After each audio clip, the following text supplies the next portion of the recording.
بسم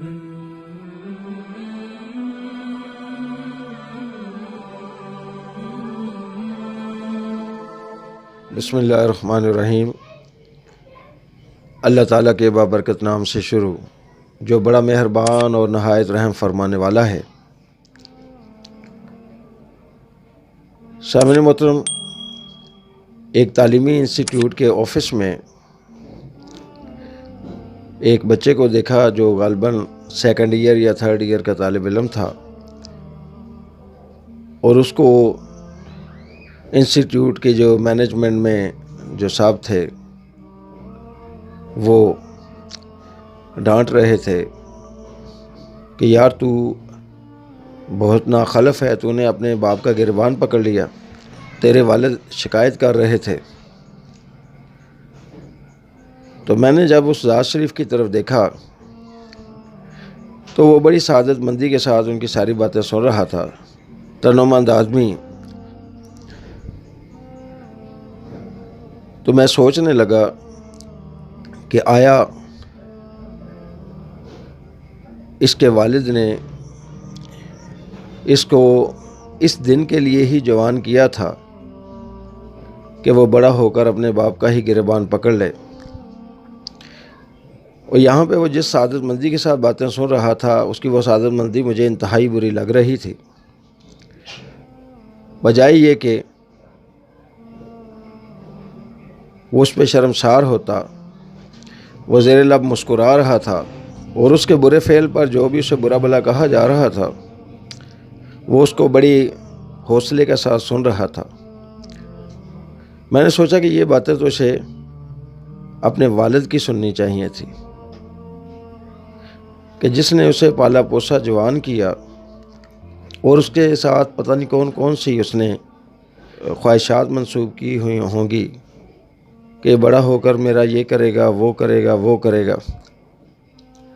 اور اسی طرح سے ہمارے ایک دوست جو ایک سرکاری محکمے سے ریٹائرڈ ہوئے، وہ بتانے لگے کہ میں نے ریٹائرمنٹ کا جو پیسہ ملا اس سے میں نے ایک دکان بنا لی اور کاؤنٹر پر اپنے بیٹے کو بٹھا دیا۔ یہ صاحب ہیپاٹائٹ سی کے مریض ہیں۔ وہ کہتے ہیں کہ مجھے اپنے دوا دارو کے لیے روزانہ 200 روپیہ چاہیے ہوتا تھا، جو کہ میں اپنے بیٹے کو کہتا کہ یہ 200 روپیہ تو مجھے دینا۔ تو کہتے ہیں کہ ایک دن میرے بیٹے نے کہا، ابا تمہارے خرچے کچھ زیادہ نہیں ہو گئے؟ میں سوچنے لگا کہ ایسے بیٹوں کے لیے ماں باپ منتے مانا کرتے ہیں، بیٹیوں کی نسبت بیٹوں کو زیادہ اہمیت دیتے ہیں، ان کی خوراک لباس کا خصوصی طور پر خیال رکھتے ہیں، صرف اس بنا پر کہ بیٹا ہے کل کو میرا دست بازو بنے گا۔ قطع نظر اس کے کہ یہ ہمارے ایمان کی ایک کمزوری ہے کہ ہم اپنی اولاد پہ انحصار کریں، اس مولا کو بھول کر کے جس نے